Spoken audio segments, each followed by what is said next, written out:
Hey, kids, you're listening to a couple of annoyed grunt boys, and this is the 138th Simpsons podcast. You make me feel like dancing. I feel like dancing, dancing, dance the night away. I feel like dancing, dancing. That's right, we're the Simpsons podcast that discusses the beloved animated sitcom The Simpsons from seasons 11 and beyond, and the new episodes when they air. Why do we do it this way? Well, there was an entity known as the Wheel of Random that cursed us to only watch episodes from those seasons and at random. But why? Well, because there's plenty of other podcasts out there that discuss the golden age, that being seasons 1 through 10. So we're here to see if there's any episodes from the latter seasons to match those golden age episodes. And when I say we, I'm talking about me. I'm annoyed grunt boy Craig, and with me, as always, is the other annoyed grunt boy, Steve. Hey, Craig. Hey, Steve. You're probably wondering why I played You Make Me Feel Like Dancing by Leo Sayer in the beginning. Yeah, it's not even in the episode coming up, but that was a nice little shout out to one of our favorite characters from this episode, the helicopter pilot. Talked about how much he liked Leo Sayer. So I thought, hey, let's drop a Leo Sayer song in the beginning. Nice move. Is he still alive? Let's find out. Leo Sayer. I prefer Leo Doer. I prefer Leo Slayer. Yeah, Leo Sayer is 74. Leo Sayer is 74 and still dancing, I'm assuming. Steve, all right. Well, how are we doing this week? Oh, well, Craig, this episode deals with drinking and its ramifications. And I want to tell you a little story that happened at my work. And, for longtime listeners, but for newer listeners, I'll let you in. I manage a beer, coffee, and wine bar inside of a grocery store in downtown Portland, Oregon. And there is this one customer named Mr. Black. But he's in his mid-60s, from Boston, has a very thick Boston accent. You don't have to name people. I know, but it just makes the storytelling easier. And an Irish guy from Boston named Mr. Black. Come on. All right. It's pretty easy to find.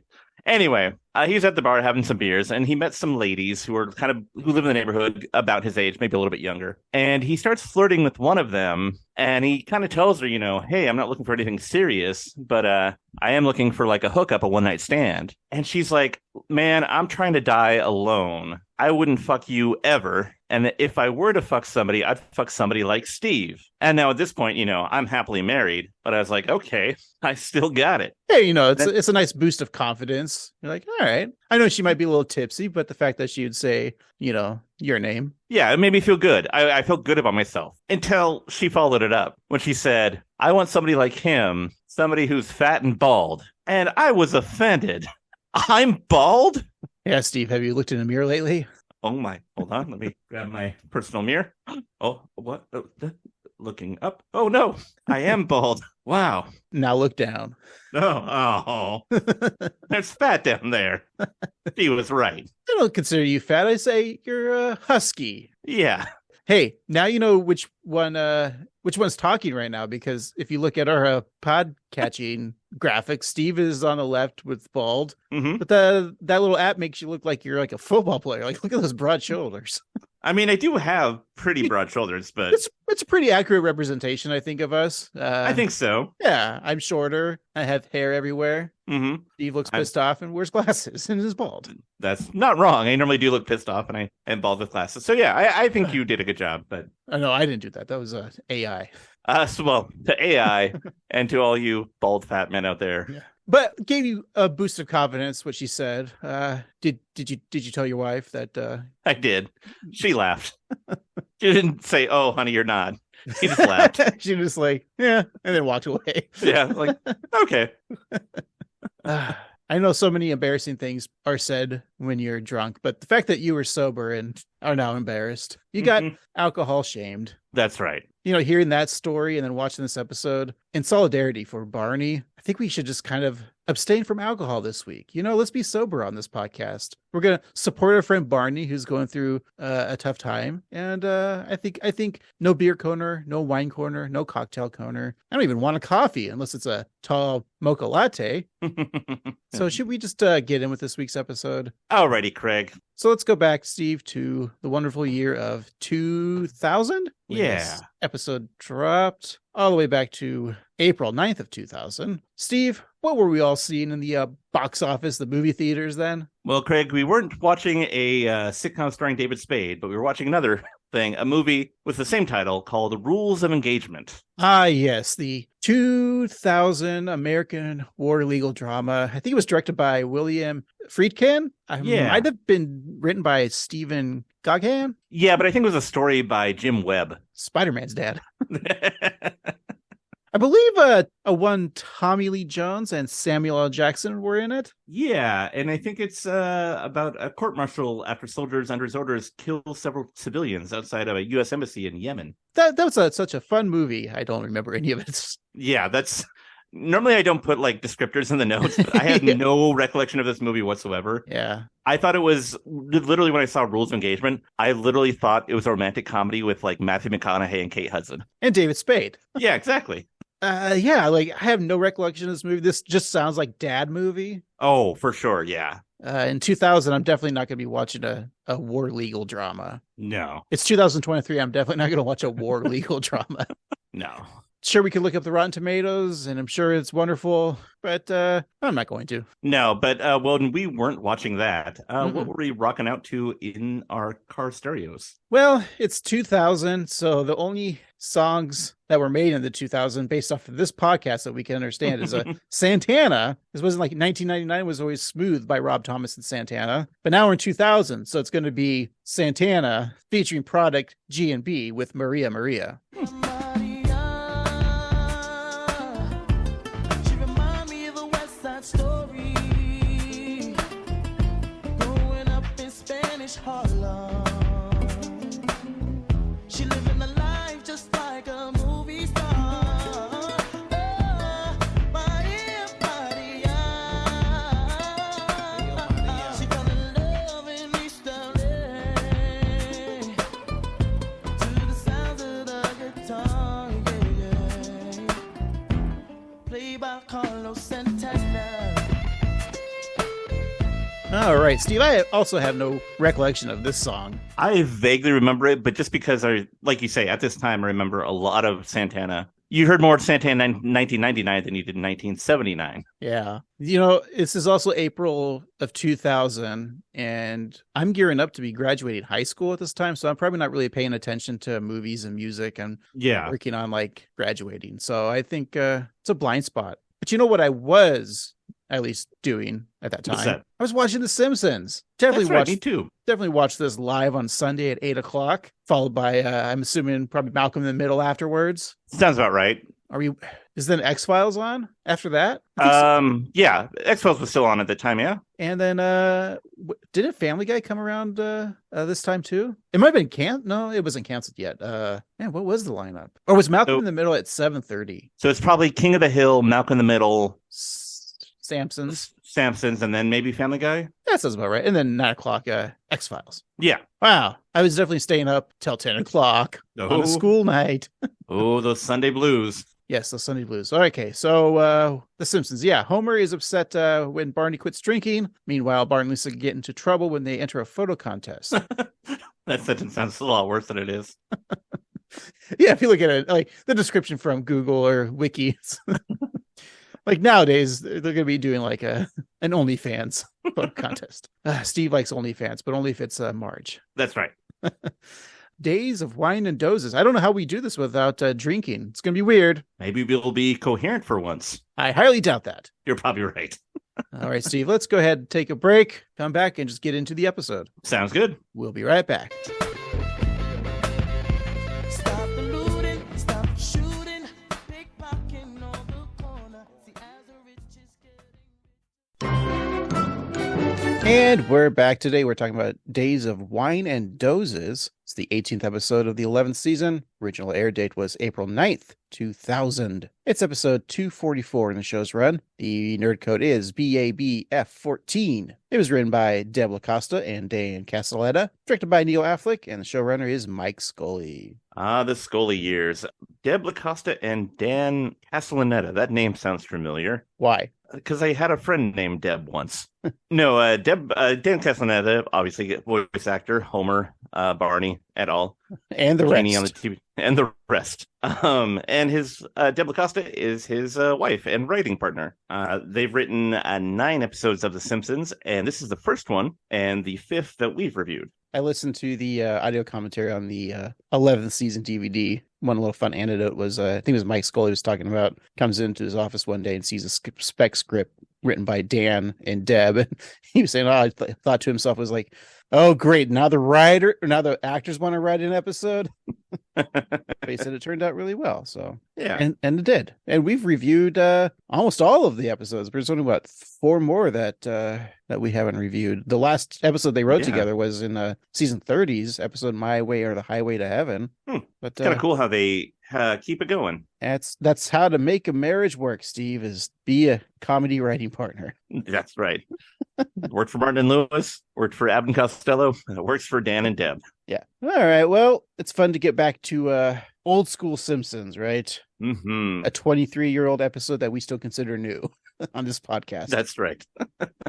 Well, we got a chalkboard gag, and Bart's writing I was not touched there by an angel. So I like to break it down here. He's in class and he's telling Mrs. Krabappel, you know what they were probably studying doing like sex ed, because I think you kind of start around that fourth grade, right? Bart's in 4th grade, right? I always get confused. He's a 3rd or 4th. It's 4th. He's 4th, yeah. Right. I don't know why that's such a hard thing for me to remember. Lisa 2nd, Bart 4. Yeah, because she's 8 and 10. Yeah. And yeah. And so maybe they're doing, I think, you kind of start with like reproductive lessons around 4th grade, maybe. Mm-hmm. Or, it was always they broke up, boys and girls. So Right. they probably had Skinner come in to teach sex ed. Welcome, children. This is a penis. And then Bart says, hey, an angel touched me there. Or this is 2000 and it's by an angel. I was gonna say, was he touched by David Boreanaz? the titular angel. It's true, yeah. Or maybe Della Reese. Well, that makes more sense by Yeah. touched by an angel. Was that show still in the air in 2000? Touched by I an think Angel? so. Isn't that just a ripoff of Highway to Heaven? Yeah, well, I don't know. Yeah, just I don't know. Isn't Michael Landon an angel and comes down and Yeah, he's like the Incredible Hulk, but he's an angel instead of a Hulk. well, I think Mark Ruffalo is also an angel. Indeed. So we also get a couch gag, in which the Simpsons arrive in the living room to find that the Tracy Ullman era versions of themselves are sitting on the couch. Both families scream and run away. This feels like such a classic old school couch gag. Like it's one that we feel like we've seen 1,000 times, but maybe it was only in this episode. I feel like they probably used it in syndication a lot because it's quick and it's relevant. Yeah, I really enjoyed that. That's a fun bit. Couch gag. Mm-hmm. It might go up there in the top 244 couch gags. The stiff competition, but I think you might be right. Well, Steve, the episode begins, as it always does, on the greatest night of the week, trash night. Or as the French call it, La nuit des poubelles. the night of the trash. And in Germany, they call it, Krappenfest. Steve, I'm making Google Translate say things that I can't pronounce. Is that okay? Yeah, I assumed your voice didn't get higher and more robotic all of a sudden. Thanks, Steve. You're welcome. So, whatever you may refer to trash night as, Bart and Homer are on the streets digging through cans, deep in the garbage juice to see what they can find. Homer discovers a dirty, discarded pacifier for Maggie. I like the bit of green ooze that's just dripping Yeah. from it. Also, hey, shout out to all the dumpster divers every Thursday morning at 3 coming through the neighborhood. Yep, it's Friday in my neighborhood, but yes, I know what you're saying. Gotta have probably to put my glass recycling in a few months because I wait till it's full. Mm-hmm. And so, there was a lot of wine bottles in there. Well, that was just from last night. But, Of course. but it's like, hey, this is good. This is a huge bounty for all those guys out there. Mm-hmm. So the trash driving spelunkers are out there too, and they find a bunch of those cardboard tubes. Really just the long. Looks like there's just the long Wrapping paper. The gift wrapping paper that everyone's got to play lightsabers when Mm-hmm. they're empty, or swords for all you nerds out there, for D&D type of nerds that don't care about the Star War. Yeah, whatever kind of nerd you are. Steve uses it as sexual gratification tubes. Sure. That's what kind of nerd I am. Sex nerd, you and David Duchovny. Wow, what a old-time reference. It's okay. What kind of that mindset? Was it probably like the year 2000 when this came out? Like when David Duchovny admitted he was a sexaholic, or maybe it was a few years after that. But... Yeah, Téa Leoni, fresh off the set of The Naked Truth, was like, I don't know about this guy. He loves sex. Poor Téa Leoni's vagina. I'm saying if he was a sex addict. Yeah. Or was it more like a jerk off fetish for David Duchovny? I don't know. Well, we'll could get have been both. Yeah. Once we interview David Duchovny, we'll ask him. Yeah. We can never watch that episode, right? The Springfield Files. Sadly, no. It's back in the day. So yeah, the sprinklers see those cardboard tubes, and Brandon says that that's what they use for indoor plumbing at the just like they got at the women's lockup, and that makes Cletus feel like the lockup may have spoiled her. Turned into like a woman he doesn't even know. Oh. So we're gonna go into a clip seeing Bart and Homer going through some more trash. Looks like Newhouse's mom finally threw out his blankie. He'll pay a lot to get this back. Especially when we send it to him piece by piece. Shh, quiet. It seems I will never sell these She-Hulk versus Leon Spinks comics. Worst crossover ever.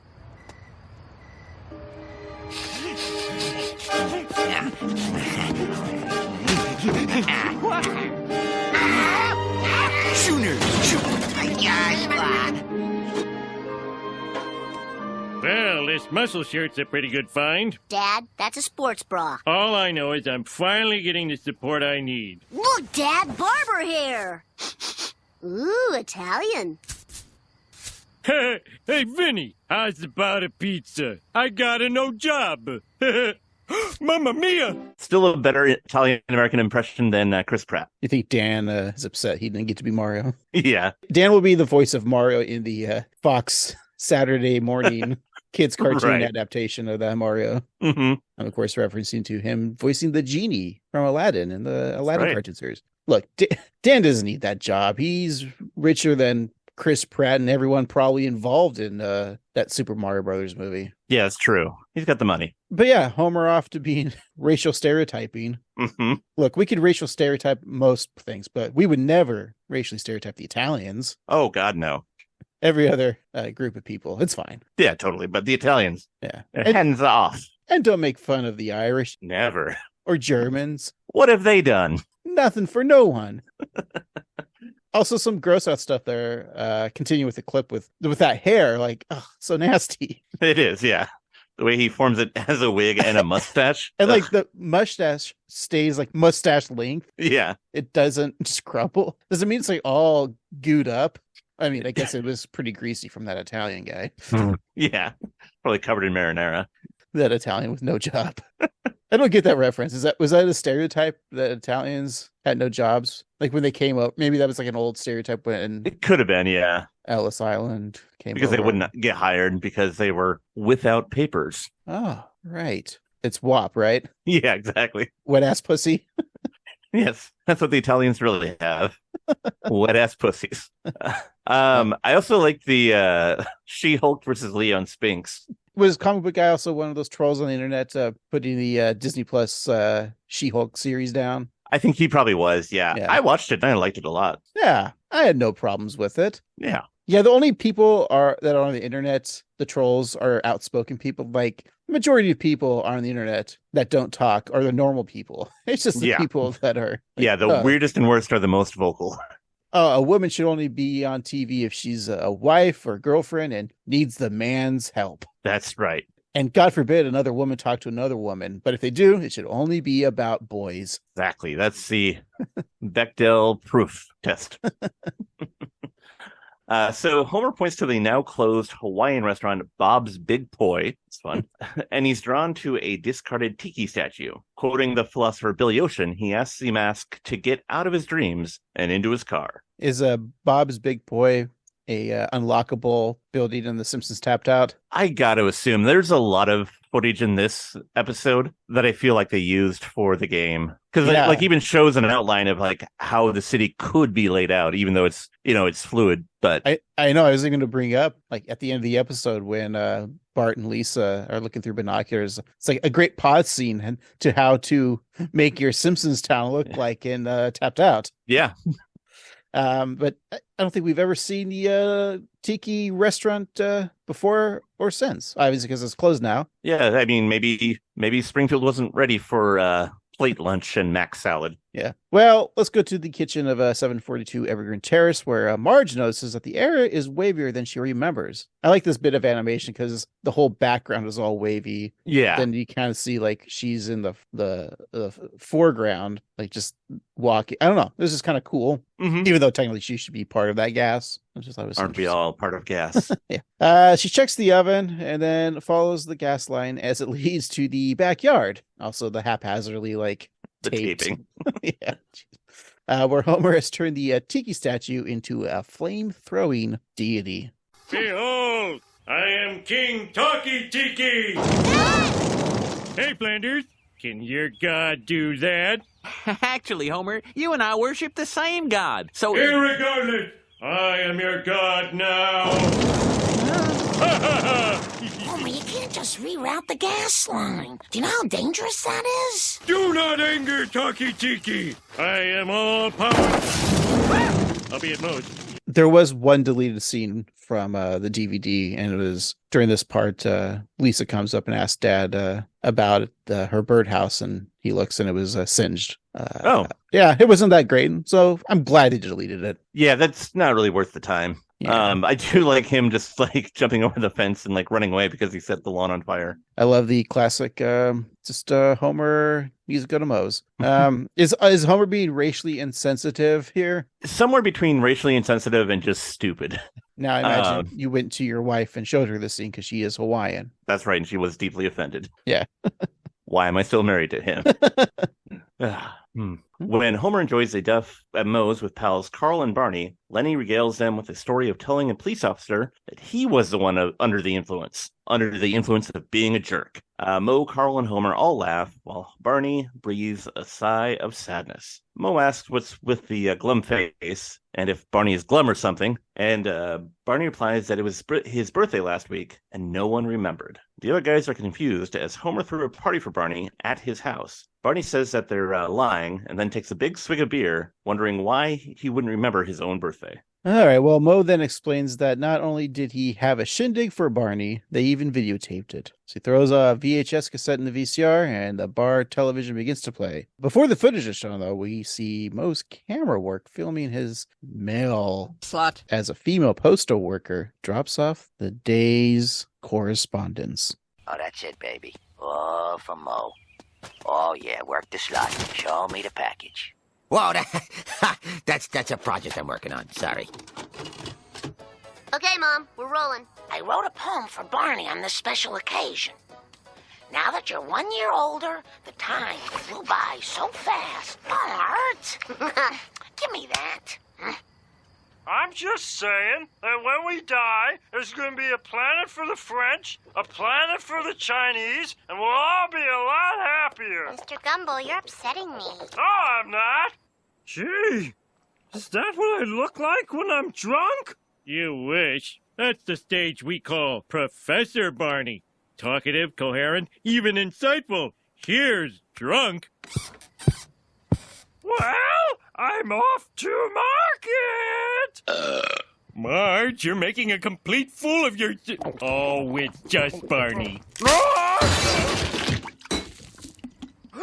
Precious alcohol soaking into shag. Steve and I are professor drunks on this podcast. That's right.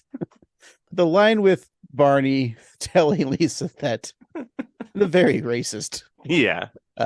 Chinese people will be in their Chinese heaven and Not even having a planet. yeah, an old planet. Yeah, sorry. Like, I just love the Lisa, like, you're really upsetting me. Like, it's so vile, it's a horrible thing to say. Right. But also, To an 8-year-old girl. yeah, but also the fact that Barney has those thoughts. Yeah, it's kind of problematic, Barney. I mean, when I'm drunk, I think everyone goes to heaven, regardless of race and color and gender. Yeah, Except like mosquitoes, they rot in hell. of course. I mean, With the Italians. Yeah, I'll go a little further. I'll say humans get their own planet, but dogs and cats get their own. Sorry, Fido's not going to be with you in the afterlife, kids. Oh boy. So all dogs do go to heaven, but they go to a different heaven. I never saw the movie. I assume so. I always think about how bleak that is, because isn't that movie just all about dogs dying? I think I maybe have turned it on before, but never finished it. It was like one, like, I was just go to bed and put on a movie, and I started it and fell asleep after the credits. It's one of those movies that's not an animated Disney movie. Right. It seems lesser than. Yeah. Like your Even Land Before Times or whatever. Right. Even as a kid, I was like, I ain't no Disney. I'm not going to watch it. Bullshit, Dad. Yeah, come on. I like that Marge wrote a poem for Barney when she probably clearly doesn't like him. And it's like the most generic poem just about anybody having a birthday. She got Chat GPT to write it. Exactly. I love just the phrasing of drunk Barney coming down saying, I'm going to market. Yeah. Like, just, easily you could have been like, I'm going to the store, but trying to think of like what a drunk person, I'm going to market. That needs to be something like in everyday use. If I can go to the store, just like, all right, I'm going to market. I'm off to market. And the outfit too. So Mm-hmm. obviously the blue wig is just some random wig. Yeah. It's not Marge's hair. It's something he cobbles together. So was this like he was going in Marge's wardrobe, or is it just that could even be like a towel that he's wearing? Yeah, that could be, or even like, yeah, like you say, a towel. And those could be the white gloves, the ones that Marge always wears. Yeah. Those could be like, we don't know the material, so those could be like toilet scrubbing gloves. The white gloves, yeah. Like rubber gloves. And the her, well, I guess they're not pearl necklaces, her red pearls, I guess. Just kind of like stretching out. I do appreciate the fact that he took time to put on makeup, though. Yeah. Those memes on the internet when it's like the what you ordered from Wish and what you got. This is the version of like show a picture of Marge. Hey, we can make a meme. Maybe we'll tap into the meme market again. And oh yeah, that meme is not even popular, is it? I'm out of the meme loop, to be honest with you. I don't know what the kids are memeing today. Yeah, the hot memes of the day. I think I'm out as well. And also in that clip, just how Homer assumes it's Marge for a second. Yeah. I mean, to Homer, a woman is about 6 foot tall, weighs 300 pounds, like a refrigerator, right? Yeah. And right there, Barney kind of looks like a refrigerator. And he is, much like Homer's refrigerator, full of beer. There, we solved Homer's stupidity. There you go. So after seeing the video, Barney admits that he was embarrassed and wonders how he got a police car door handcuffed to his arm, and letting Carl say that he's had that for a while and they can't really see him without it. So Barney calls himself a disgrace, and Homer adds that he's disgracefully hilarious. Since Barney passed out at the bar, Homer and the gang didn't have a chance to give him his gifts. So Carl gives Barney a morning after stationery, which has the line written in italic, "I'm deeply sorry for ... That's definitely something that's been produced to this day. Oh, it's like yeah. those snarky e-cards. Sorry for farting in your soup or whatever they say. That came around a few years after this time. But you know what I'm saying? Like, oh yeah. With the old timey drawings or the old, right? But I'm just saying, there's like a lot of snarky products out there now that at the time didn't exist. But there's definitely, I'm sorry for being a drunken buffoon. Yeah, here in Portland, about every 6 city blocks, there's stores that just sell crap like that, like your Urban Outfitters kind of thing. Oh boy, Urban Outfitters. So the guys all laugh, and Mo presents his present, helicopter flying lessons. He laughs at the idea of Barney, the booze bag, at the wheel of a whirlybird. He then mimics Barney flying, saying, "Look at me, I'm a tanked up loser." Mo, Homer, Lenny, and Carl all laugh at Barney again. They're jerks in this episode to him. Yeah. But he is a racist, so so Mo offers Barney birthday wishes and another beer, but Barney has had enough. Anyway, happy B-Day, Pumpkin. So, I'm a tanked up loser? Is that how you see me? Oh, sounds like a certain loser could use some tanking up. Hey, where you going? I'll show you. I'm gonna take these helicopter lessons. Wait a minute, Barney. You gotta be sober to fly. I mean, it's not like driving a car. Then I'm gonna quit drinking. No, I mean it. You won't see me here again, ever. Wait, that ain't funny. He's my best customer. Well, the handwriting's on the wall. To stay afloat, this bar's gonna have to go queer. You mean it's not? Oh, wrong again, gay guy to Springfield. I really like Moe's "Happy Birthday, Pumpkin." I thought that was cute. It's just weird hearing Mo say we got to queer up the bar. Yeah, It sounds vaguely like homophobic and offensive. it does. Not the vaguely, it just sounds because of the tone. Yeah, we got to turn it queer. But yeah, now it's kind of good though. Now that queer is like an acceptable word to describe. I mean, not you know what I mean. Like it's a specific term for people rather than being a slur or an insult. Yeah, I feel like it's going back to the roots of the original definition was weird. Mm-hmm. Still use that that word and not referring to a person's sexuality. Yeah, But you still can. it's the Q in the LGBTQ community. Oh, I thought that was QAnon. We're cool about one thing, but everything else is weird. All right. Well, the next morning, Barney wakes up and bids farewell to his long-necked friends. No, Steve, not giraffes. Beer. Oh, Yeah. oh, After he pushes several of those long-necked friends off the front of his mantel place into the trash, he takes one last look at a framed photo showing the staff of Duff Brewery thanking him for his service before throwing it away. Why does he have to throw that away? It's just a picture. I guess yeah, it was a nice picture. It's not like I've never been to a 12-step program, but I'm assuming maybe he hasn't been there yet, but maybe that's something of your past you don't want to remember. Yeah. So it makes sense. I would probably do the same thing. probably for the best. It is. Steve's taking down his photos of the Colombian fields of coffee beans. Mm-hmm. Goodbye, Juan Valdez. So he looks into the mirror and admires his new combed hair, which welcomes the world to meet the new and clean, sober Barney Gumble. I love the visual of just to make him look sober, just combed his hair. Right. He then walks through his barren apartment, down a fireman's pole or a Batman's pole, down to Moe's, where he begs for a beer. Just a weird bit of animation. I know it's breaking the rules of Mm-hmm. logic because obviously there's not a second story on Moe's. Nor a pole. No. So Moe smugly says that he knew Barney would be back before praising a shrine with Barney's visage, praising Santeria. Steve, do you pray to Santeria? I don't practice Santeria. Okay. I perfected it. Little Paul Rudd action there.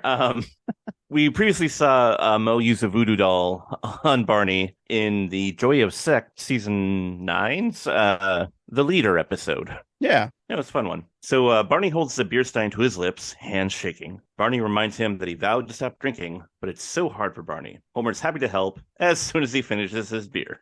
So Homer chugs his Duff, and Barney sits on his knees, watching longingly. After Homer finishes his sweet, sweet beer, he aids Barney in finding the help he so desperately needs. My name is Barney, and I'm an alcoholic. I feel for you, Pally, but you want AA. This is AAA. Oh, my name is Homer, and I'm planning a trip to St. Louis. East St. Louis. Is there any other St. Louis? It's rather full right now. Welcome back, Homer. I see you finally hit rock bottom. Not a chance. I can sink way lower. I just came to help my friend Barney. We all know why we're here, don't we? To keep ourselves sober and to network. So let's get started. Well, after I lost my third job in 2 days, old Gil was in a pit of despair. And that's when you realized you were an alcoholic. Oh, no, I never touched the stuff, but you don't have to be drunk to know the value of Amway. Now, this is used crankcase oil, which you ladies know is murder to clean up, you know. And company's coming. Ah, you're doing this at the worst possible time. Oh, your fingers in my eye. Now, I don't know if it's joke, but I feel like the AA confusing with AAA. Yeah. But I think this, for instance, this joke, I think worked well for me. I think you're right. I think in modern age, it might not land so well, but I think in this time it works. Right. I chuckled. So Yeah. no jail for you. You're safe. So the blackboard of the AA meeting says things to do with your hands at parties, which is funny because if you can't hold a drink, what do you do? I thought it was like you jerk people off. I mean, yeah, that's something you can do. And let's talk about some of the people who also are at AA. We have no, it's Alcoholics Anonymous, Steve. You're not supposed to. Sorry. They're just friends of Bill. Okay. Well, should we bleep everyone's name out? Yeah. No, we'll say who they are. No, so we got Lindsay Nagel. We've got Kurt Van Houten. Cool. We've got Bernice Hibbert, who her alcoholism was first brought up in Homer versus the 18th Amendment when she was one of the many people who were passed out as Prohibition was passed. And then we also have Kent Brockman, and we have Susan from Scenes from a Class Struggle in Springfield, the pink dress episode. Oh, yeah. So, yeah. And then we got two other guys. But yeah, the other guy is, I think, Carl Weathers, and maybe it's Kent Brockman's younger, more attractive brother. It's like a cross between Kent Brockman and Rainier Wolfcastle. Yeah, that's Susan Lee. She looks like a character, especially with that outfit. She looks like the marvelous Mrs. Maisel's mom. Totally. Tony Shalhoub's wife's, they're the actress's wife. Mm-hmm. I was listening to the commentary, and they were talking about how in Hollywood, or when Gil makes the joke about networking, right? Or was it Lindsay says about networking? Mm-hmm. Yeah, that's her. That's not a joke, and that's kind of what people do in AA meetings in Hollywood. Oh, wow. A lot of people will go there to AA meetings to meet, higher up people so they can maybe get them jobs. Wow. Yeah. So Steve and I are going to AA in Hollywood for some reason. Yeah, that makes sense. I mean, I don't know if I want to go to AA yet. No, we're trying to get jobs. Okay, yeah. Don't worry, we'll supply the booze for the after party. Okay, good. Yeah. I'll just get really high first. Yeah. Barney tells the group that he has a problem with alcohol and he needs help. So Lindsay Nagel tells him that recovery begins today, and then he can have all the sugar cookies and secondhand smoke he can handle. Homer asks if the sugar cookies that Lindsay speaks of are real or symbolic. But Miss Nagel points across the room to a tray of sugar cookies, and Homer doesn't want to walk that far, joking that anything that takes 12 steps isn't worth doing. I love it when a character on a TV show makes a joke, and then he's like, 12? Yeah. Steps? And then all of a sudden we just see Homer outside, waking up in a bush, wondering, how did he get here? Thanks, David Byrne.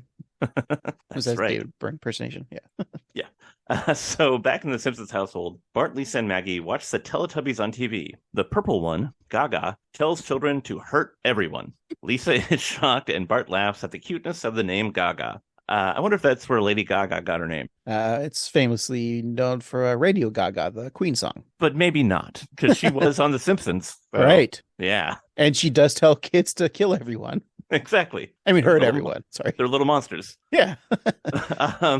Next, they see a commercial saying that the Springfield Bell, the city's phone book, needs a new cover. Bart and Lisa are both amazingly shocked and excited by this prospect. The ad said that there's a fabulous mystery prize for the winner, then shows a child hopping on a wrap package that is most definitely a bicycle, and then riding away. It's very funny. It's a very funny commercial. Yeah. It then flashes the entry address on the screen for a very short second, and then flashes it on the screen for another brief moment, and then in short bursts going left to right and right to left. Were you waiting to see if the address hit the corners of the TV? Mm-hmm. Yeah. Stand up and cheer. Yeah, that's a good reference to a lot of old infomercials or commercials that had to have a certain amount, not infomercials in general, but kind of commercials that were infomercials within the program, or they could only have less than 30 seconds, 15 seconds, and then a product I kind of want that. It's set a self-stepped envelope to blah, blah, blah, and it shows the address, and by the time you try to find a piece of paper or write it down, you're like, oh crap. Kids, this was something that happened. You couldn't look it up on the internet. I kind of wanted that product, but now I have to wait till I see that commercial again before you can purchase it. Mm-hmm, and you might have to wait for several hours. Yeah, for that commercial to come on again. You're thinking, well, maybe I'll fire up the old VCR and record it because TiVo for wasn't you younger around. listeners, yeah, and a VCR is a video cassette recorder, which is a thing that you put into to your TV, or you hook up to your TV to record things. Well, they showed a And VHS a tape phone earlier book. in this episode. It's true. We didn't explain that. No, but now we know. And now a phone book, for those of you who don't know, was an antiquated device. You'd get it twice a year or something, and it'd be a big book with everybody's phone number in it because you didn't have the internet. Do you still get the phone book delivered? I do not. We canceled out of it a long time ago. I don't even know how to cancel out of that. But Dude, when we, I'm surprised they still even make them. yeah, but when they're delivered, they're about the size of like a GQ magazine, maybe a little bit thinner. That's funny. Yeah, like they're just like almost a graphic novel, you know. Mm-hmm. It's pretty sad, like, you know, but and they're always in a plastic bag, and it's sad because I just take it in bag into the trash. Right. Like, I don't need this crap. I still remember, like, probably at this time, no, you know, probably a few months later, but like us moving out, the excitement of getting our own telephone line, because again, we didn't have cell phones, Oh, yeah. and like waiting like 6 months, and then when the phone book showed up, like, there's my name and number. It was like The Jerk, Woo! you know, Steve Martin when he Yeah. gets, I'm somebody. I made it. But it's funny because I listened to the audio commentary, which I had to look up when the DVD of season 11 was released, and that was in 2008. And even then, in 2008, when they recorded the commentary, they were making fun of, like, do people even know what a phone book is anymore? That was 2008. Wow. Even that was 15 years ago. Yeah. Anyways, Bart wonders if they should enter the contest, and Lisa feels that they could beat the old photo, which shows Mr. Burns' evil smile. Bart and Lisa go into the closet and find a camera among several other familiar items from previous episodes, such as Homer's Mr. Plow jacket from Mr. Plow. Grandpa's Emmy from The Front, Homer's boxing gloves from The Homer They Fall. the Town Crier three-corner hat, which actually belonged to Flanders, and the bell from Lisa the Iconoclast, We got Marge's Civil War doll / liquor bottle from Homer's Phobia. Homer's cowboy hat from Colonel Homer, A bottle of Spiffy from Saturdays of Thunder. the Mr. Sparkle box from In Marge We Trust, Homer's astronaut helmet from Deep Space Homer. Homer's skis from Little Big Bomb, Bart's fire truck from Miracle on Evergreen Terrace. Homer's Harley Davidson from Take My Wife, Sleaze, And a menorah for some reason. the deleted episode where they convert to Judaism. Yeah. It was highly Oi, offensive. caramba. Mhm. So, like, yeah, we can't even show this. No. And then Seth MacFarlane found it. And he's like, let's put all these jokes in Family Guy. And they did. There you go. So Bart finds the dusty camera, which still has a roll of old film in it. And then noting how durable old cameras are, Bart bounces it on the ground like a basketball. Great sound effects. I was gonna get the it's like the rubber balls. Mm-hmm. Yeah. Or it's like the cartoony bounce, you know. Yeah. Boink, Boink, Loved boink. it. Meanwhile, the Springfield Flight School, Barney goes to redeem his flying lessons coupon as the pilot is talking to Arnie Pie. So he's so busy worrying about the front rotor, he walks right into the back one. Only in this business. I'd like to sign up for helicopter lessons. Sorry, pal, but it takes a special kind of man to pilot these birds. I got a coupon. Okay, get in.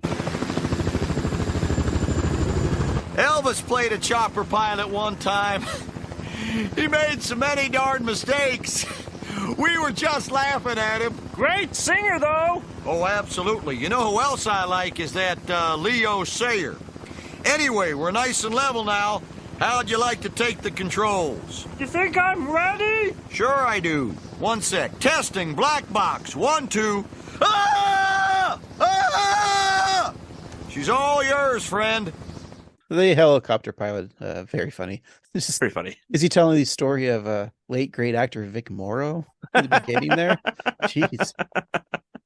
That's a great pull. I sure hope his daughter, Jennifer Jason Leigh, isn't listening. Yeah. It's made an off-color joke. A single white female. Yeah, if you guys don't know Vic Morrow, who is probably my favorite villain in any movie, the Yankees coach in Bad News Bears, opposite Walter Matthau. He was a true dickhead in that movie. Mm-hmm. Of course, he was the only character who didn't use any racist language, so maybe he was actually the good one. Possibly. Although he did hit his kid, which is fine, you know. Yeah, I mean, if they deserve it. And it was the 70s. You were allowed to open face slap a kid, even if they Sure. weren't yours. So if they got a little sassy, you got to show them what's what. Yeah. But yeah, Vic Morrow got chopped up by a helicopter filming the Twilight Zone movie. was it John Landis who was directing that segment? I think so. Yeah, That was Landis's fault. they should have hired John Flightus instead You of know what? John Landis. Yeah, so it was John Landis who was directing that, so it was kind of his bad. Hmm. And then the ghost of Vic Morrow finally got revenge on John Landis by exposing Max Landis's horrible behavior. So now Wow. Max Landis is canceled because the ghost of Vic Morrow made sure people knew. Why, that's the kind of story you'd only hear in the Twilight Zone. Oh, I'm going to tell Jordan Peele I got a great story. And he'll be like, yeah, that show got canceled. I'm like, Yeah. all right. Well, Twilight Zone, like, will come back like clockwork. Another series reboot will happen in a few years. Mm-hmm. It's like Groundhog's Day, just keeps on coming back. But it's never been successful. Like without Rod Serling, like that was, you also had the time, we didn't see these stories. Mm-hmm. And now, like most TV shows are just any sci-fi or drama, it all kind of goes back to Twilight Zone. It's like, well, they got to make that episode of the Twilight Zone, but like in modern day, but with just the new characters. Like it just happens all the time. It does, yeah. And that's why I think I always kind of say Twilight Zone is probably one of the most, like, if you're gonna get into the medium of TV as a viewer, like you're introducing TV to someone for the first time, it's like what a weird concept. I know. It's like, all right, son, here's a TV. You can watch a lot of programs, but I recommend watching the Twilight Zone first. Like, yeah, it's okay. Maybe if you're like studying like television writing or film writing, yeah, I would say watch Twilight Zone. It's to understand story and character. I think it's a great tool. It's incredible how well it holds up still, and also the fact that they are able to tell such complex narratives in such a short amount of time. Like it's really good. Like just how they're able to create a whole world in 22 minutes. Yep, and what a crazy show that there was no cast. It was just Rod Serling introducing something, and it was a fable of the week, which I think that's probably the reason why like Twilight Zone doesn't. It's a hard time for it existing in today's modern television landscape because everything's so serialized. Mm-hmm. But I feel like it should work with the way TV is now because. Like the gap between seasons on streaming, especially, I guess it did kind of work with Black Mirror. True, that the Black Mirror kind of brought that genre back, and they did it better than I was gonna say the Jordan Peele reboot from a few years ago, which I watched the first season. The thing is, it just didn't have that same feeling that I had watching the original the first time, and even every New Year's Day there's always a marathon, or even though I could watch all the episodes streaming, but yeah, just anytime you see Twilight Zone on, like just put it on and see what episode it is. It doesn't, even if it's like one of the worst episodes, it's still enjoyable. Yeah, it's always fun. What is your favorite one that you could think of? One that I always really liked is this guy wakes up and he's in a town and there's nobody else around, and he just travels through the city. It's basically just him it's basically just one guy in the whole episode, I think, until the end, because he like finds a vacant diner, and I think, and he meets one person who's kind of messing with him, and pans out to realize that he's in a box, and a scientist is just testing him because they want to see if a space traveler can handle being in space alone for an extended period of time without any other humans. But it's all just a big fuck you to this guy because he's going crazy because he thinks the whole world has died. But really, he's just a dude in a box in a studio. Yeah, that is a good one. Any ring out to you? I mean, of course, the classic Nightmare at 20,000 Feet. The Shatner one. The one of the two Shatner ones. But even the second one where he's in the diner with the little devilly statue, fortune teller statue type of little devilly thing. That one's good. You obviously kind of go back to like the Burgess Meredith one. The avid reader, The Last Man on Earth. Again, talking about your Last Man on Earth one. Mm-hmm. Yeah, there's another one I have to try to remember, the one where the guy goes back in time. He's an adult. He goes back into his old town when he was a kid, but he like went back in time and actually sees like his whole town as and himself as like a little kid. That one's there's just too many to really think. I mean, there's the Taki Tina one. Mm-hmm. The lady with the disfigured face, but it's like, why is it disfigured? But it's, she looks like a normal face, but it turns out everyone's got the disfigured face. The pig. Yeah. I'm trying to find the title of the one you were just talking about. I think it's early on in the run, but but it's also fun watching those episodes too, because like of all the like actors and actresses that got their start on that show, and then just seeing them like young versions, like, hey, look, it's Billy Mooney. How do we get off the topic? Oh, yeah. Because we were talking about the pilot and Vic Morrow. Oh, yeah. But back to that clip. I just love that he's got that fly boy like chatter. Like just when you think of like this is just like what I would think of as helicopter pilots. Yeah, and it's just so funny because it's such a real person sounding person. You know, we just laughed and laughed. But it's also like one of those guys that is telling a story and then doesn't have any follow up, or there's no follow up. He's just like, all right, friend, let's go. Like, no one asked him a question. He's just telling a story. Doesn't care if you have a response or not. And I just love that he's talking about how bad of a pilot Elvis was, but he admits that he's a pretty good singer. Good singer, Who else was a good singer, Steve? Leo Sayer. Yeah. Fun clip. All right. Well, Barney takes the yoke and after some shaky moments, straightens the copter out and begins to get the hang of it. The pilot compliments Barney on his progress before helping him pull out of a tailspin headed to the ground. I also love the obviously wrong physics of a helicopter. Yeah. It's like flying like a plane. Also, it also irks me that they're not wearing a headset. They can talk to each other. Right. Without a headset on. The helicopters are damn loud. You need to put a headset on to protect your little earsies and you can hear people.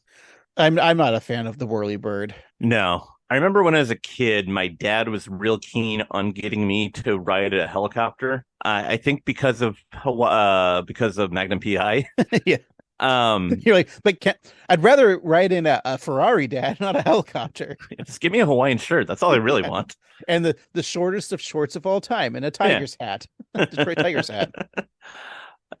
I'm not gonna lie. I think I had asked for like Christmas or a birthday a Hawaiian shirt and a Detroit Tigers cap. That seems pretty on brand for you. Oh, and I asked for this like last year, not when I was a kid. Sorry. Right. When I did go to Hawaii, I remember seeing like a Hawaiian shirt that was specifically like it's a Magnum PI Hawaiian shirt because it was like the same print. They even had a picture of Tom Selleck wearing that same shirt. And I was like, God, I want to buy this, but I was like, 17 years old, and it was like $120, and I didn't have that kind of money. Yeah, those Aloha shirts can actually be pretty pricey, especially if they're sponsored by Tom Selleck. Yeah, there's like a number to the AARP on the back of it, and the NRA. Yeah. So they're still on the helicopter, and Barney apologizes, and the pilot just calmly states that that's what the diapers are for. So do you have to wear diapers when you go on a helicopter so you can spoiler? Or because there's no bathroom on a helicopter. No, and it'd be rude to just shit out the plane or shit out the copter. Back on the ground, Lisa climbs the ladder to reach the arm of the Jebediah Springfield statue where a bird's nest has been constructed. Lisa figures that the mama bird returns to feed her babies and they'll have a prize-winning picture. Bart feels that people would rather see celebrities at their worst rather than birds. Just then, Rainier Wolfcastle steps out of the Quickie Mart sporting a few extra pounds, munching on hot dogs, french fries, nachos, and a cola. The action star explains his weight gain is for a movie where he plays a fat secret agent. Over at Moe's, Homer is invited to try out a new seat. Hey, Homer. No, don't sit there. Take this seat, right next to the tap. But that's Barney's seat. Are you trying to make me the new Barney? Hey, every bar needs a world-class drunk. Someone who makes our alcoholism seem less raging. Well, forget it, guys. I am not Barney. See, Homer? It's not so bad. Now dance, Rummy. Okay. You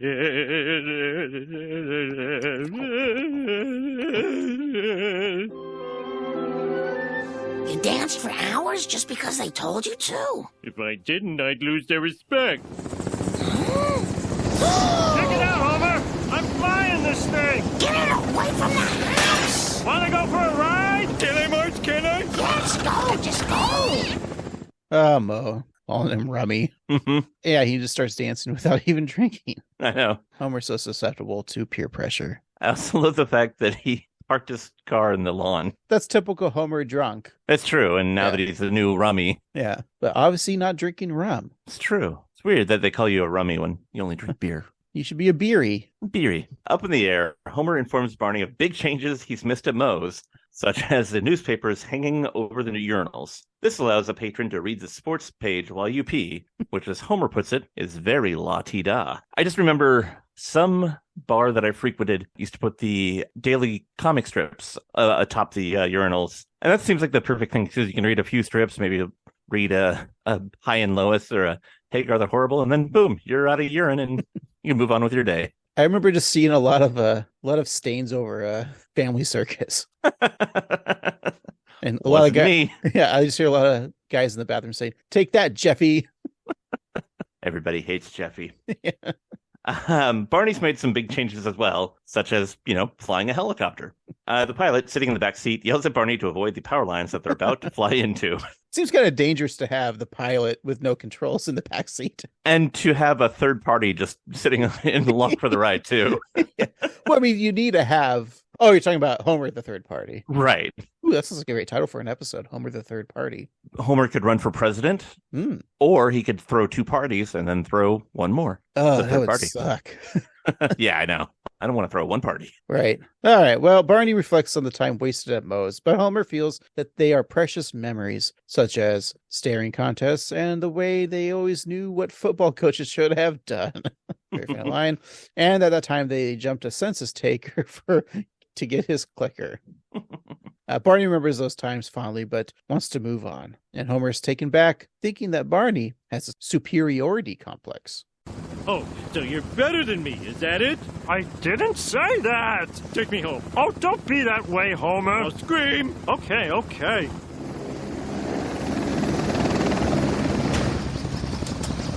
So how was your ride with Barney? I don't want to talk about it.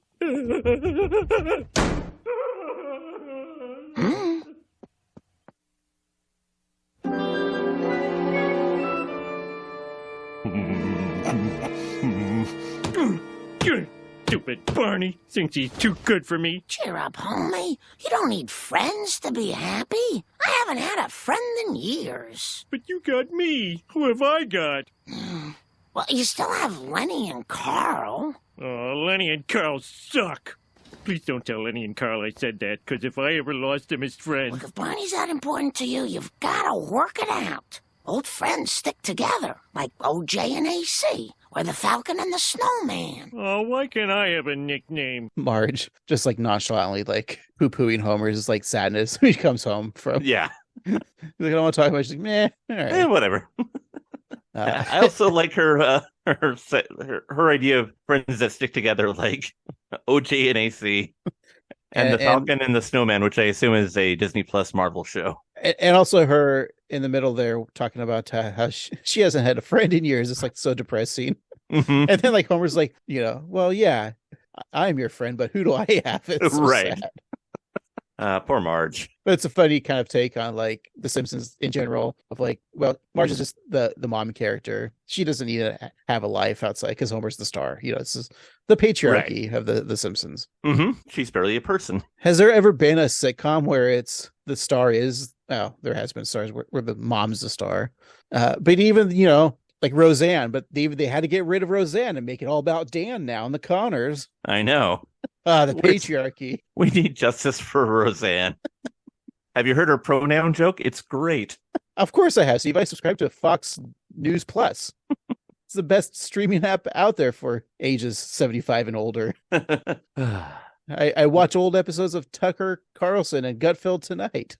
Now that's funny. Gutfeld, he knows comedy. I'm sure we've talked about Gutfeld before, but do yourself the opposite of a favor and just watch any monologue of Gutfeld. Just so painfully and funny that even his own crowd, even his own panel, doesn't know what to do with his bad jokes. It's astounding. It's almost a piece of artwork how bad it is. Crazy.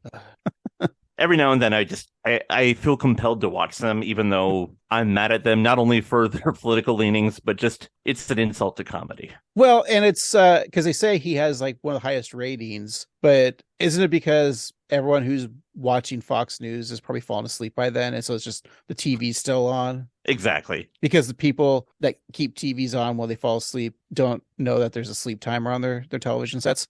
Right. Steve is like looking around nervously like, oh, there is? Steve, set a timer so your TV's not on and wakes you up in the middle of the night. I happen to look at my phone until I fall asleep and it hits me in the head like a normal person.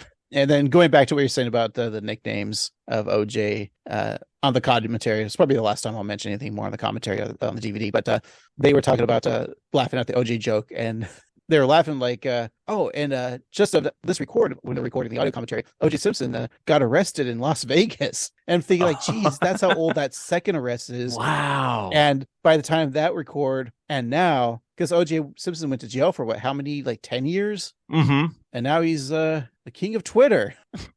What a time to be alive. To go from being a football star and a glove spokesperson to being a movie star to being a murderer to being a sports memorabilia thief to being the king of Twitter. It's impressive. Hey, he's still the best actor in the Naked Gun trilogy. Take that, George Kennedy.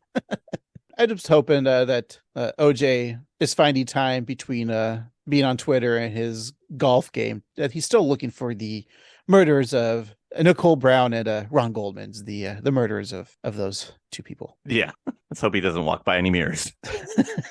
All right. Well, Bart and Lisa continue their quest to capture the perfect photo for the phone book. They posed Santa's little helper along with other canines around a kitchen table to recreate the famous dogs playing poker painting. And Bart adds some final touches like a cigar in one of the dog's mouths. When Lisa sees that the bulldog didn't ante, Bart then throws it in for the pooch. Just another fun bit of like directing animation. Like for that one did anti. This is really funny. Anyways, they're about to take the picture. Then all of a sudden, Nelson pops up from the window, taking the photo, stealing that opportunity for the kids. And Lisa's worried that they'll never get a good picture. And then Bart suggests they dump spaghetti on Maggie's head. And Lisa thinks that picture's a little cliche. But Bart's like, what picture? He just wanted to dump spaghetti on Maggie's head. Good joke. Yeah. So at the Quickie Mart, Homer asks Pooh for those potato chips that give you diarrhea, saying that he needs to do a little spring cleaning. Pooh goes to grab the key to the safety cabinet where the chips are held. And for those of you who don't remember, in the late 90s, there was a product called Lay's Wow Chips, which featured olestra as a low-fat substitute to vegetable oil. And they were low fat, but the problem is that when you ate them, they made you need to shit nearly immediately. Yeah, I remember those chips. Did you ever try them? I didn't try those, but I remember one time around 2004, when other diet crazes were happening, and a woman I was dating at the time had some sugar replacement cookies. They were like Oreos, but not. And I didn't realize it, but I ate a bunch of them, and they had a similar effect. No, they had the same effect, Steve. Yeah, exactly. The same effect. So you're saying that in America, if a product that is just giving everyone a lot of diarrhea, they can just, get rid of it and stop selling it, banning it, essentially. Mm-hmm. Yet a AR-15 that kills thousands of kids a year is still on the market. Weirdly, yes. Sadly, yes. Not an NRA-sponsored podcast. No. Anyways, while Homer waits, Barney steps into the convenience store as Barney notices the 2 6-packs of Duff beer Homer's holding, and they have a little awkward conversation. Oh, hello, Homer. Barney. Beer, huh? That's right. Enjoy. That I will. Then we agree. You keep thinking that. I will. Me too. Good day then. Good day then is right. Ta, ta, ta. Hey, you did not pay for that beer. I love this clip because I know Barney and Homer talk all the time, and it's obviously Dan Castellaneta does both characters. But I feel like that one, in particular, Barney has a little higher pitched voice. He's not drunk voice anymore. But I'm wondering if like Dan recorded this all at once. Like, was he doing Barney then straight to Homer? Or does he do sides? Does he like do his Barney lines and then he does his Homer lines and then just edit it together? That's a good question. I kind of feel like he may do it straight through, but I wonder. He probably does one straight through and then he does the 2 other ones. Like, you got to find the best take from each. So that's how you probably do professionally, because you got to get everything right. That's just fun. It's fun always hearing characters talk to each other. They're the same voice actor, but they do such a good job of creating different voices that your mind doesn't even think of that. It's not until like we're on this podcast when we discuss it, then we go, oh, that's amusing. You're so right, because oftentimes I forget that like even like Hank is doing 2 voices at the same time, or like you say, Dan or Harry, like they do so many voices and they do them so iconically and well that you just forget who's doing what, and it's just a testament to their work. Yeah. I mean, how many times have we seen Homer talking to his grandpa? It's the same person, Right. And all the time, Yardley Smith as Lisa's talking to the other Yardley characters. Mm-hmm.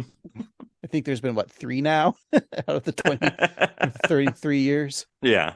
I also really like that Homer could have easily paid for the beer, but he just freaks out and runs away. And is a frequent customer of Apu. Like, Apu knows him. Right. He lived with him for a little while. I'm sure what happens is when Homer comes back, he'll just charge him again without telling Homer. Right. And Homer doesn't pay attention. And Apu, I'm assuming, would just overcharge Homer. Mm-hmm. I mean, God, he sold him expired meat that one time, and right. Other horrible things. Wait, which is the time that Apu lived with that you just said. That was an episode, Yeah. Homer and Apu. Yeah. Which again, we can't watch that episode. And we never. But we can watch this one. So atop Mount Springfield, Bart and Lisa can see the whole town, the Squidport, the old monorail, and the Play-Doh factory, which is squeezing out a giant star onto a truck before switching to the crescent moon. Great visual gag. Very funny. Bart takes a picture of the metropolis and then ejects the hot flashbulb into Lisa's face. After Lisa complains about it being too hot, they walk away, leaving the smoldering bulb, which catches fire in the grass. So back at Moe's, Homer tells Lenny and Carl that a lot of people may think they suck. Oh, Lenny and Carl can't suck my penis. Whoa, Homer. But not him. So they thank Homer for the kind words and then instruct him to dance like the rummy he is. So Homer dances as they throw peanuts at him when Barney walks through the door. Hiya, Mo. Well, if it isn't Little Miss, I'm not wasting my life anymore. Which he is. Oh? I've come here to make amends for my disgraceful behavior over the last 20 years. No, that's okay, Bon. No, it's not okay. I broke bar stools, befouled your broom closet, and made sweet love to your pool table, which I then befouled. Well, that would explain the drop-off in play. This is a Channel 6 news bulletin. Fire has broken out on Mount Springfield, trapping 2 youngsters and their camera. Oh no, that's Bart and Lisa! Unfortunately, fire trucks are unavailable to fight the blaze as they're all being used to film the new Burt Reynolds movie, Fireball and Mudflap. I caught up with Burt on the set. So, Burt, tell us a little about Fireball and Mudflap.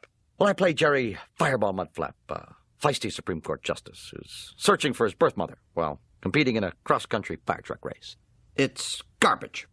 Burt Reynolds. R.I.P. Indeed. When did Boogie Nights come out? Well, I say 97, 98. Okay. Was that kind of his resurgence back to the spotlight? Yeah, because he wasn't really in much. He did Evening Shade? Did TV? Because he went. That was kind of a weird thing to do for a big movie star to just kind of ease into television. Because back in those days, movies and TVs were, you didn't want to cross paths because TV was lesser than movies. Right, especially sitcoms. Oh, yeah. But it's Burt Reynolds. I mean, he was never a great actor anyway. No, I don't have that because I wasn't a kid of the 70s and Burt Reynolds was the guy. So he wasn't really on my radar. I've seen plenty of, Burt Reynolds products, but I think who's our equivalent to the Burt Reynolds? Tom Selleck? No. Yeah, no. Mustache. Like a Harrison Ford, maybe. Maybe, but he's he feels like a movie star, like a big star, and whereas Burt Reynolds just seems like a guy who got lucky. And I know that Harrison Ford is a guy who got lucky with being found by George Lucas, but I just feel like Burt Reynolds was always just a white trash dude who lucked his way into acting. Yeah, I guess was he, but he was at a time a big movie star, but not in the sense you're right, because he didn't go for huge dramatic. So again, I'm not my Burt Reynolds really is because of the 90s, him doing Boogie Nights and then going on to doing that striptease movie with Demi Moore, and then yeah, I guess so. But we were talking about how he went from being movies into TV. Look at Harrison Ford. He's in movies now. He's got to go on TV. Sounds like his career is shrinking. He just wish he could go back to 1824. What's the name of that show? 1920. Yeah. Yeah. But it's kind of funny. He's like, fine, I'll do TV. I won't do I'll do TV. But he's like, okay, the 2 biggest shows on people talk about are Ted Lasso and Yellowstone. Well, I'll be on one of those shows if they make a spinoff, if it's created by the same creator. When's Chuck Lorre going to have the Harrison Ford sitcom on CBS? Oh boy. It'll be the shit my dad says reboot, but with Harrison Ford. And it'll be a huge hit. Sorry, Shatner. Oh, yeah. But see, now you want to watch it, right? I really do. Can we bring back Will Sasso? He was on that, wasn't he? Yeah, he's very talented, I think. Yeah. He was great on Vine. Will Sasso seems like one of those guys, like, is he a MAGA guy?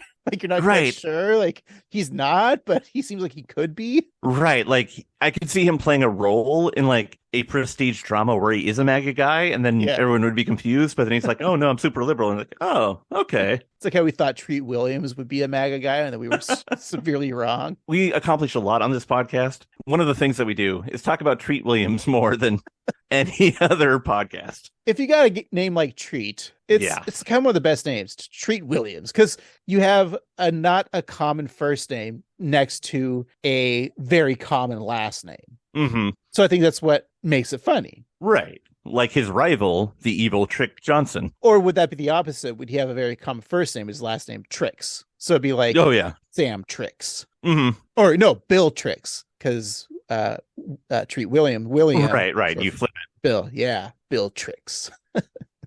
and then so I'm gonna make a Photoshop as Treat Williams with like a smile and like nice clean hair, and then I'm gonna Photoshop him bald with like a goatee, and that's Bill Tricks, his mirror universe counterpart, right? Who is a MAGA guy? No, but here's the weird thing: it's gonna be a MAGA movie, so Treat Williams is playing the MAGA guy, but Bill Tricks is playing like a bleeding heart liberal. Right. So just confuse everyone. I don't know which way is up. And hamburgers eat you. Who's on your hands? Anyway, so Homer begs Barney to fly to Mount Springfield and save Bart and Lisa. Barney's unsure, as he's never flown solo. Grabbing a nearby payphone, and for those younger audiences, a payphone is what we had on the streets before cell phones. Phone booths are a great place to go piss or shoot up heroin. Yep. Or if you're a superhero, change.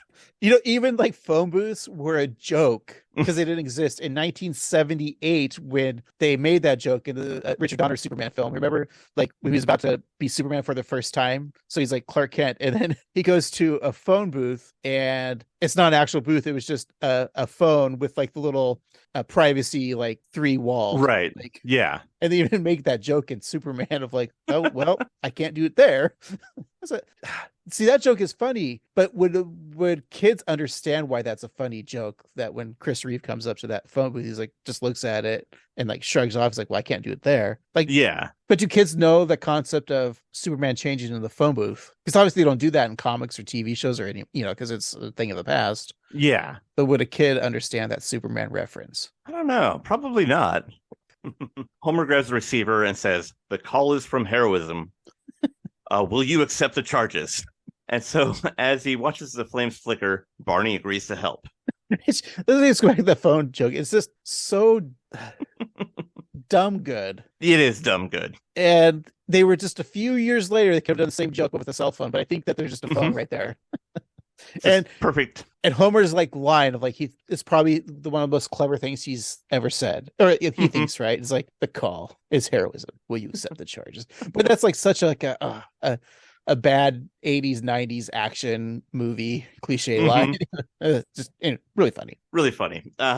So they go high in the sky, but Homer asks why they're headed in the opposite direction of the fire, and Barney explains that he hasn't learned how to make right turns yet. Barney then lands in the middle of a bridge as oncoming traffic swerves to miss him. Barney says he can't do it and that his nerves are shot. Just then, a Duff beer truck swerves to avoid the copter, causing several six-packs to fly out, one landing at Barney's feet. Beer! That's what I need! Barney! No! Don't! Yes! I need it! No! You've got to be sober for this! Give me that! Good, it's warm. You can't drink them all! Oh, yes, I can! Give me that!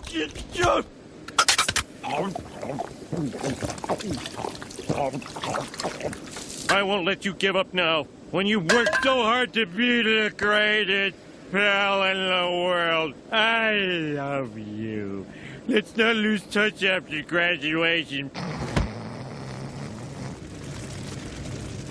You brave man.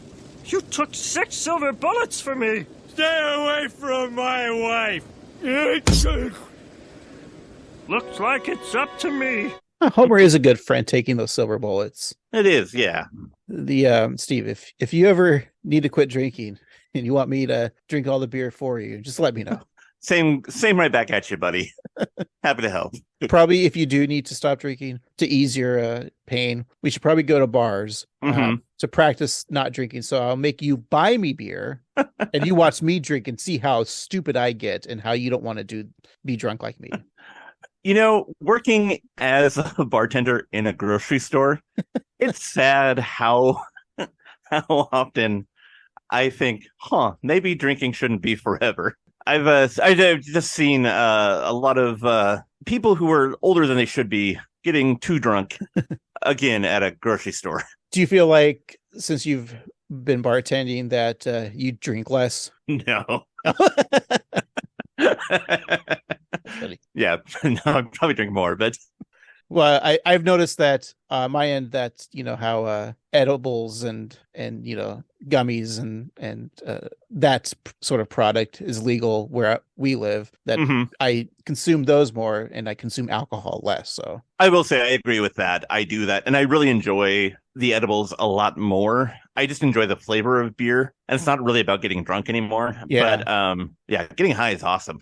Well, I think my favorite thing is at the end of the night, I'll have an edible, and then I'll have an edible before dinner. And then once that's wears off before the end of the night, I like to have maybe a glass of red wine or two. Ooh, and then go like straight to sleep. So like you're kind of coming off the high and then just having like a glass of red wine and then go sleep. It's delightful. And then you have the craziest dreams. Yeah. All right. Well, Barney soars into the air, flying to the forest. I feel like I had a Mandela effect because I remember seeing Barney. He's flown the helicopter a couple times on The Simpsons. But I kind of remember, I don't know why, this might be a different episode, that he had to pick up water to drop water on the fire. And that's how he saved the kids. Oh, I know what you're talking about. So there is like an episode where a helicopter maybe uses water. Is it Simpsons? I'm pretty sure it is. Yeah, I'm pretty sure it is. But there is a forest fire and they use a helicopter to pick up like a tank of water or something. Yeah. Okay. Oh, you can look it up. You'll figure it out. Oh, yeah. And then so we see Bart and Lisa climbing up the tree to avoid the flames, and Bart assumes they're safe since he's pretty sure that fires can't climb trees. But then a beer can falls from the sky, and it's the greatest rain of all time. No, but it's just a one beer bottle can. It's hitting Lisa in the head. She looks up and sees Barney and a very drunk daddy. Barney drops down a ladder, but as Bart goes to reach for the ladder, a bear just jumps ahead and climbs towards the helicopter. And like the saddest face on that bear. I know. Like, save me. Yeah, you feel bad for that bear. Mm-hmm. But afraid for their safety, Homer just like cuts the rope. And that was actually the smartest thing Homer did. Mm-hmm. You don't want a bear coming up and cutting the rope. I know it's sacrifice your kids before you sacrifice yourself is what I always say. Yeah, the right thing to do. Yeah, he's also saving Barney. Mm-hmm. And when you're on a plane, you're supposed to give yourself the oxygen mask first. So right, and on helicopters, you cut the rope on your kids first. Yep. So yeah, the bear falling down into the fiery pits of the forest. But he didn't actually land on fire. He runs off. So hopefully he's safe. I'm sure he's fine. I think so. I think that's the same bear that mauls Chief Wiggum later on in that episode we watched like 3 weeks ago. And hopefully he pays his bear taxes. Yes, because the bears pay the bear tax. Bart and Lisa call for help, and Homer drunkenly steps out of the helicopter, catching his foot on the landing skid, causing the copter to dip. As Homer hangs upside down, Barney flies closer to the kids, allowing Homer to grab them. As they fly into the air, Bart praises his father. I like how, though, when Homer does fall on the skid, the helicopter spins around and around. Mm-hmm. Because physics. Of course. I was hoping Homer didn't pull a Vic Morrow there. Oh, boy. All right. Tough room here. Here's a clip. You did it, Dad! You can't prove I did it. No, you saved our lives! I could do a lot of things if I had some money. What? Now there's a picture. Homer hitting the best of drunk talks that people say. But so, yeah, I could do a lot of things if I had the money. So Bart snaps the photo of Mount Springfield on fire, and weeks later, the female postal worker that Moe viciously masturbates to drops off the latest phone book.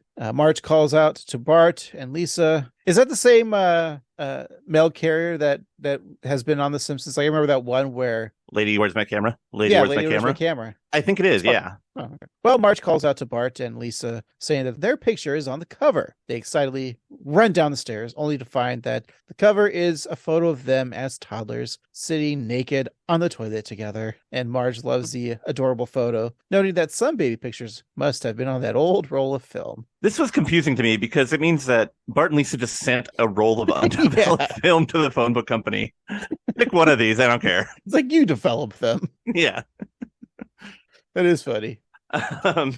Bart is worried that they'll be the laughingstock of the town, but Lisa is glad they won the bike. Marge corrects her daughter, saying that she's the one who took the picture, so it's her bike, and she gave it to the orphanage. Bart and Lisa shout in anger, but Marge says that she's kidding. She'd never give to an orphanage. She then reveals the bike, and they all hug. Very funny moment. Yeah, very good, Marge. Like, making a joke. A horrible joke, too. Like, yeah. Screw those kids. MAGA Marge. Freedom isn't free. Well, sitting on a park bench, Barney shares that he's glad that he and Homer are friends again. As they toast their coffees, Homer asks what's he's drinking, and Barney replies that it's a double tall mocha latte. Now, Homer says it's not bad and that he'd pour some booze into his flask into a cup. True sign of alcoholism, right? Yep. Barney is glad to have the beer monkey off his back. He then chugs a second, third, and fourth cup of coffee. That's what happens when you're addicted. I mean, that's what, when you have an addictive personality, you got to find an addiction. So coffee, probably a little healthier than beer. Yeah. See, I just kind of go for both of them at the same time. Like Homer does. Exactly. Okay, so I'm a coffee dork, and one of the things that really kind of grinds my beans, if you will, is when they order coffee drinks on TV, especially around this time in the late 90s, early 2000s, and they make it so unnecessarily complex, and that's the joke. And here I have to give The Simpsons a little bit of credit because they have a double tall mocha latte. So double just means 2 shots. Tall is a vague size for Starbucks. Mocha latte I have some issue with because a mocha is basically a latte with chocolate. Other than that redundancy, it's not so bad. So good on The Simpsons, and I'm sorry that I'm such a dork. Oh, Steve. So as Barney belches, a pair of binoculars watches him, and it's Moe, saying that no one gets away from him. He then turns on the steam wands of his espresso machine and lets out an evil laugh that turns into a coughing fit. And that's the episode. Woo! So Moe is now a barista. Yes, bartender and a barista at the same time. That's weird. He's a regular Steve. Yeah. Let's go ahead and take a break, think about what we saw, come back, and discuss. Sounds good. We'll be right back. Nobody gets away from Moe. Nobody.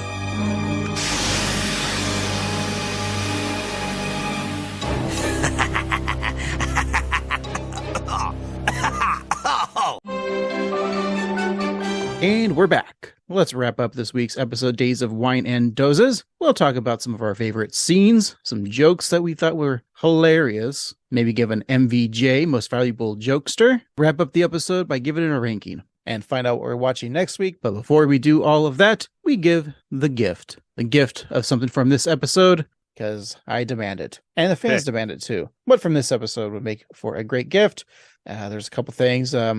I think it'd be obvious to give one and another a helicopter lessons coupon. I dug through some trash trying to find some hair clippings for you, but I couldn't, because Steve is bald. I was going to give you some hair clippings to make a wig, but I couldn't find any. Maybe some comic books with She-Hulk versus Leon Spinks would have been fun. But Steve, I was kind of in a rush today, and all I could find was a phone book. But don't worry, I taped a picture of Lisa and Bart taking a number 2 together as little kids. Yeah, so that's your gift, a phone book. That's very sweet of you. I kind of in the same realm. I also got you a thing that involves shipping. I got you some adult-sized helicopter diapers for all your incontinent needs. And can I wear them if I'm not on a helicopter, or are they just helicopter specific? Helicopter only. Oh, man.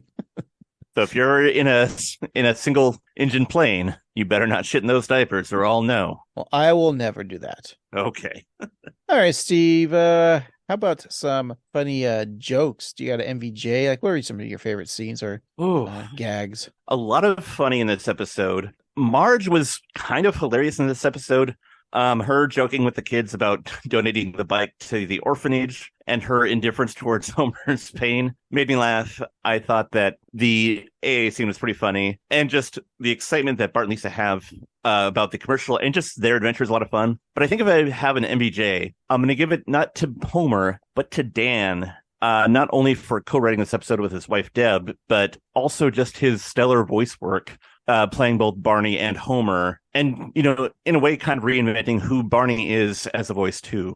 I think it just all around, he was very funny in this episode. I feel like some of it may have been improvised, and I just think all around he really made this episode shine. So Dan Castellaneta is my MVJ for the episode. I'm going to give my MVJ to Marge because I thought her line of that she hasn't had a friend in years. Oh yeah, and then like it was such a sad line, but then her talking about the orphanage, that was great. And since you only give men the MVJs. Fine, I'll give it to Deb Lacusta. Yeah, she also wrote this episode and wrote the jokes too. True that. Mo is just kind of all evil in this episode. Mm-hmm. I always love when they reference old episodes with like visual gags when they're in the closet looking for a camera. So I loved like seeing all those little sight gags. Yeah, that's always fun. Speaking of sight gags too, I like when they were on the Bart and Lisa were trying to take a picture of the entire town of Springfield, and just the detail they do show of the layout of Springfield, and like even seeing like the monorail still there and like still crashed, like they never cleaned that up, and Squidport and like all that's really neat. And let's not forget the most absurd, silly, dumb joke, the Play-Doh factory. Another great line. You make a good point about the callbacks to previous episodes, because even in the AA episode, like having Bernice Hibbert there and Susan, who I think also is referenced as an alcoholic, just to remember who the alcoholics in Springfield are, I think that's a nice little touch. Yeah. All right. Well, Steve, what did you think of this episode in general? Craig, it's really hard not to view this without a bias of like memory, watching it when it came out. But it's a very good episode. It's a lot of fun all throughout. And it's a monumental episode because Barney stayed sober through season 14. And so it's interesting to see the show evolve and change like that. But just the number of jokes, and there's something about the cruelty of Mo and the guys at the bar to Barney, and then to Homer too. It's kind of funny, and just it's an interesting way, the way that they were able to make the tragedy of Barney's alcoholism and turn it into something positive. And this wasn't like a very special episode. It's just he stopped drinking and then his life was better, and it's a struggle, but he's doing it. And I thought that was a nice message. And all around just a really great fun episode. It's a classic, and I think it's an absolute watch. If I had to give it a rating out of 12 steps, I'd give this a solid 11 out of 12. Yeah, so it's fun seeing that this is the first Dan and Deb episode. I think the structure is one of those that it pulls off really well, how there's an A and B story, and I like how the A story is for alcohols and the B story is for Bell phone book. But yeah, like that the A story is very adult. You're not going to have a kid going through AA or stopping drinking. But then I love that how the B story is Bart and Lisa. And I always love seeing Bart and Lisa team up anyways, just being like so much fun. Yeah. And everyone kind of gets their own like little fun jokes in there too, Even like I said, I gave Marge the MVJ, which I forgot to also mention. I think runner-up would have been the helicopter pilot. It's my other MVJ. Oh yeah. Everything all of his scenes were great. Structurally wise, and it's fun to see the A story and B story come together in a way that made sense. Yeah, very organic. Yep. So it's definitely a fun episode. I think probably when we saw it in season 11, we're like, oh, this is a monumental episode, and it was until a couple of seasons later, which I think he became drunk again when I'm spelling as fast as I can, because he spells relapse. That's the first time we see Barney drunk again. So it didn't last that long, but we feel like as fans, like it lasted a lot longer. So it was only like a couple seasons. Yeah, crazy. It's weird. But yeah, this is definitely an episode that if it's on, I would watch. I'm not gonna say it's like a classic, but it's definitely enjoyable and a rewatch, and a lot of fun things coming from it. I mean, we're going to market. Another great scene, he was drunk, but and the fact that the Simpsons, stuck with their guns and just didn't like hit the reset button after this for Barney being sober. It's nice, and a nice like continuation, character development, continuity. Yes, he does relapse. And the reason is because the writer said it's just funnier to write him drunk. So, well, it's sad when people have to relapse. You make great comedy when you do. But if I were to give this a score, they're talking about the phone book, and the first published telephone book was actually published in 1878. Wow. Yeah. It was nothing but a sheet of cardboard with names of both private people and businesses who had a telephone. You open it up and it just says Abramson and Xanders. Yeah. The two biggest gossips in town. That's right. What a great scene. Not for this episode, of course.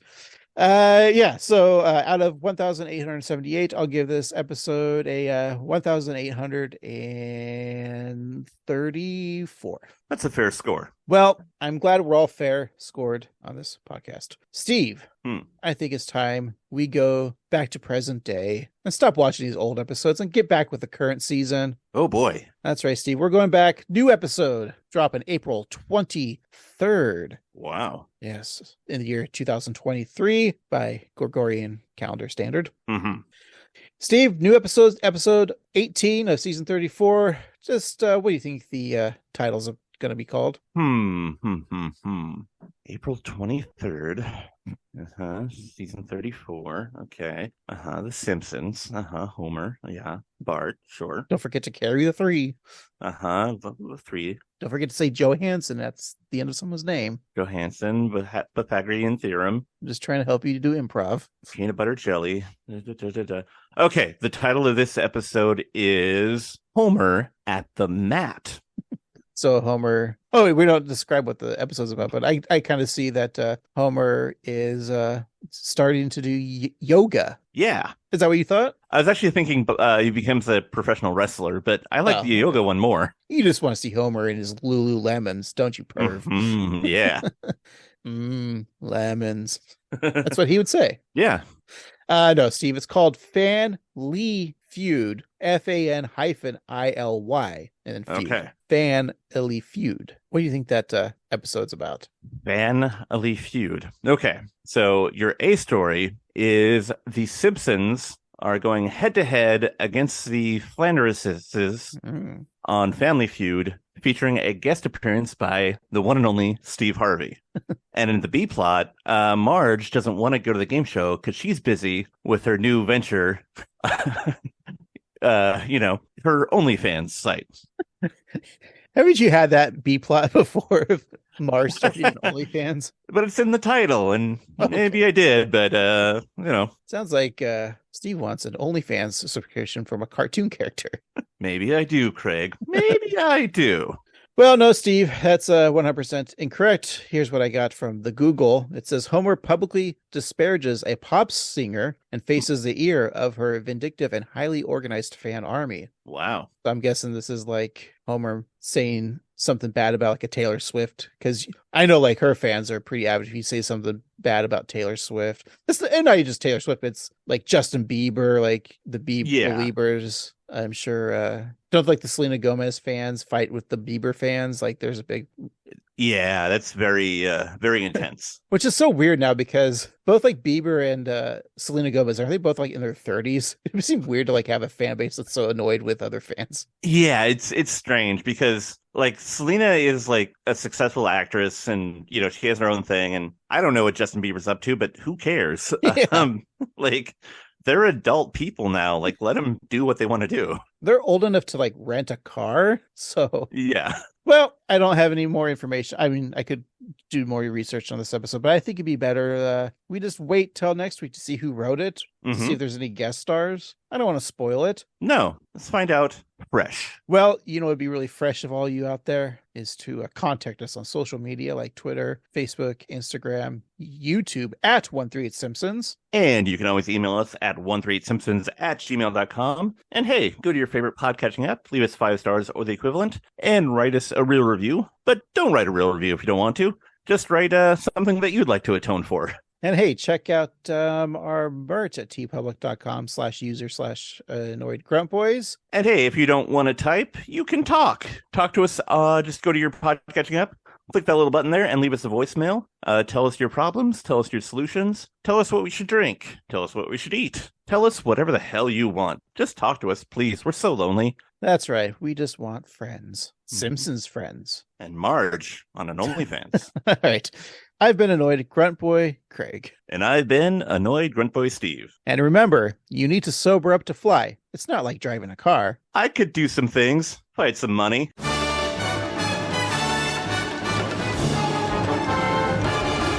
Well, I'm off to my